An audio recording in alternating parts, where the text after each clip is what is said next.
திருச்சிற்றம்பலம். ஆரூரா ஆதிரையன் சேனலின் ஆன்மீக நெஞ்சங்களுக்கும் அடியார் பெருமக்களுக்கும் என் இனிய வணக்கங்கள். இன்றைய பதிவில் தண்டி அடிகளை பற்றி தெரிந்து கொள்வோம். இன்று தண்டி அடிகளின் குரு பூஜை. 63 நாயன்மார்களில் ஒருவரான இவர் திருவாரூரில் பிறக்கும் பெருமை உடையவரான தண்டியடிகள் பிறவியிலேயே கண் இழந்து பிறந்தார். சிவபெருமானை எப்போதும் தன் மனதில் நினைக்கும் புண்ணியர். அவர் தினமும் திருவாரூர் திருக்கோயில் முன் வணங்கி அப்பூங்கோயிலையும் திருக்குளத்தையும் சேர்ந்து வலம் வந்து வழிபடும் இயல்பை உடையவர்.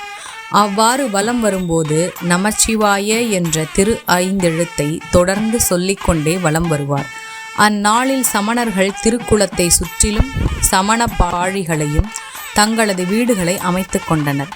பின் சிறிது சிறிதாக குளத்தில் மண் கொட்டி வீடுகளை விரித்து கொண்டே வர குளம் சுருங்க ஆரம்பித்தது. தினமும் வலம் வந்த பழக்கத்தால் தண்டி அடிகளார் இந்த ஆக்கிரமிப்பு ஏற்பட்டு வருவதை உணர்ந்து மிகவும் வருந்தினார்.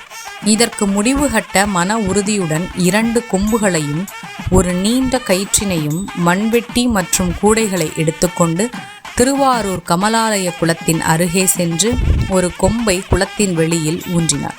மற்றொரு கொம்பை குளத்தின் உள்ளே ஊன்றி இவ்விரண்டு கொம்பையும் கயிற்றினால் கட்டி இணைத்தார்.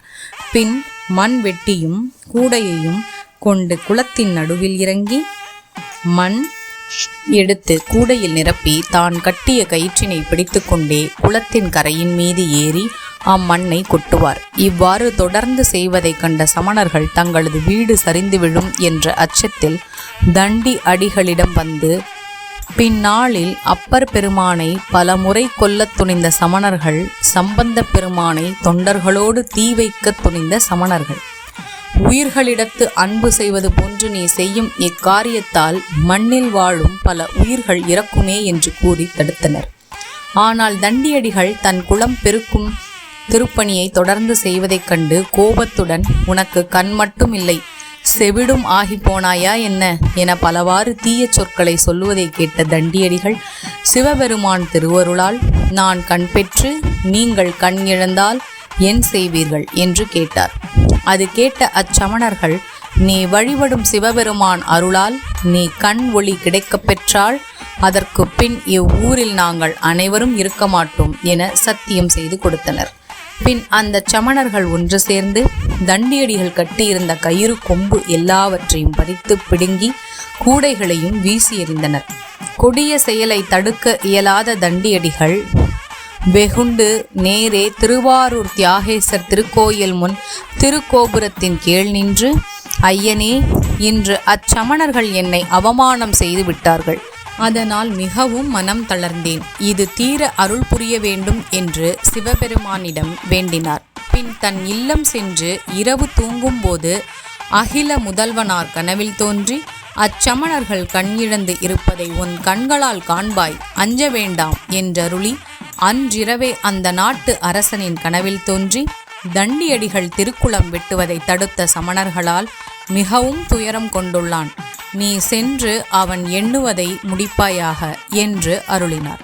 வேந்தன் அக்கனவிலிருந்து மயிர் கூச்சரிப்ப விழித்து விடிந்தவுடன் விரைந்து தண்டியடிகளிடம் சென்று நடந்தவைகளை கேட்டு அறிந்த மன்னவன் சமணர்களை அழைத்து, தண்டி அடிகள் கண் பெற்றால் நாங்கள் அனைவரும் இந்த திருவாரூர் விட்டு நீங்குவோம் என்று கூறினீர்களா என்று கேட்க சமணர்களும் சொன்னதை ஒப்புக்கொண்டனர்.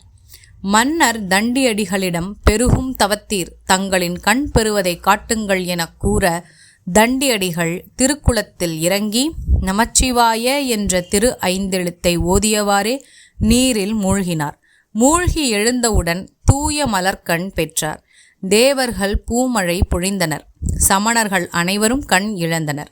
சமணர்கள் தாங்கள் செய்த வாக்கின்படி அரசு ஆணை வழி அனைவரும் திருவாரூர் விட்டு நீங்கினர். மன்னவனும் குளத்தில் கட்டிய வீடுகளையும் சமண பாழிகளையும் அகற்றி குளத்தை முன்பிருந்த நிலையில் அமைத்து தண்டியடிகளின் திருவடி பணிந்து சென்ற பின் திருமாலும் பிரம்மனும் காண முடியாத சிவபெருமானை பல காலம் துதித்து 5 எழுத்தை ஓதி மின்னும் சடையராகி சிவபெருமான் திருவடியை அடைந்தார். திருவாரூர் மயிலாடுதுறை வழியே சென்று அடையலாம். கண் இல்லாத தண்டியடிகள் இறைவனின் திருக்கோயில் ஆக்கிரமிப்புகளை அகற்றியுள்ளார். ஆனால் கண் இருந்தும் நாம் திருக்கோயில் குளத்தையும் நிலத்தையும் அபகரித்து கொண்டிருப்பதை கண்டும் காணாதது போல இருக்கின்றோம். சிந்தித்து பாருங்கள். திருச்சிற்றம்பலம். தண்டியடிகள் திருவடிகள் போற்றி போற்றி. உலகம் இன்புற்றிருக்க வேண்டும், அனைவரும் நோயின்றி வாழ வேண்டும். எம் பெருமானின் அருள் உங்கள் வாழ்வில் பரிபூரணமாக நிறைந்திருக்கட்டும். நல்லது நடக்கும், நல்லதே நடக்கும். ஆனந்தமாயிருப்போம் நண்பர்களே. மீண்டும் மற்றும் ஒரு பதிவில் இணையலாம். இறை உணர்வுடன் இணைந்திருங்கள்.